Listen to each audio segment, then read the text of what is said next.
श्री स्वामी समर्थ. आज शनिवार आहे. शनिदेवाचं खूप मोठं महत्त्व असतं. आज मी हा व्हिडिओ यासाठी बनवत आहे की शनिदेव हा असा देव आहे जो देईल तर भरभरून देईल आणि काढेल तर भरभरून काढून घेईल. शनिदेवाचं मी एवढंच सांगेन की शनिदेवाला कधीही दुखवू नका. शनीच्या देवळात जाऊन दर शनिवारी त्याला तेल वाहा.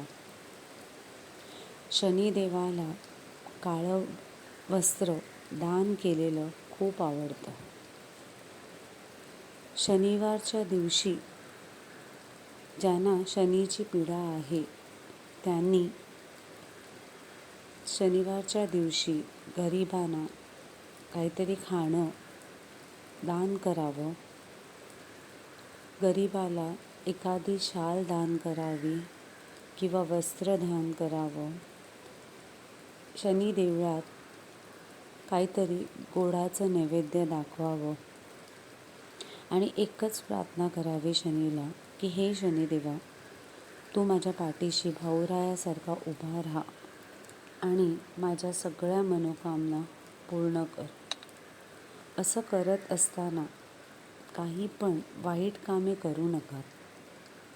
शनिदेवाला चांगलं करणारा माणूस पटकरून शनिदेव त्याला आपलंसं करून घेतो. पण जेव्हा आपण काही वाईट करतो कोणाचं, तेव्हा शनिदेव रागवतोही. म्हणून मी माझ्या भावांनो आणि बहिणींनो मी एकच सांगेन की शनीची महापीडा असेल तुमच्यात तर दर शनिवारी शनीच्या मंदिरात जाऊन शनिदेवाला तेल वाहा आणि गरिबाला काहीतरी अन्न किंवा वस्त्राचं दान करा आणि नेहमी चांगले कर्म करत राहा. ज्या दिवशी शनिदेव तुमच्यावर प्रसन्न होईल ना, त्या दिवशी तो तुम्हाला मागितलेल्या गोष्टीपेक्षाही जास्त देईल. आपल्या आईला, आपल्या बहिणीला, आपल्या बायकोला किंवा कुठल्याही स्त्रीला आयुष्यात कधीही दुखवू नका. सगळ्यांशी नम्रतेने बोलायला शिका. कोणालाही अपशब्द आयुष्यात वापरू नका. आपण आपलं आयुष्य आपणच घडवतो. काय पुरुषांना खूप सवय असते, माझं असं झालं हे तुझ्या कारणामुळे झालेलं आहे.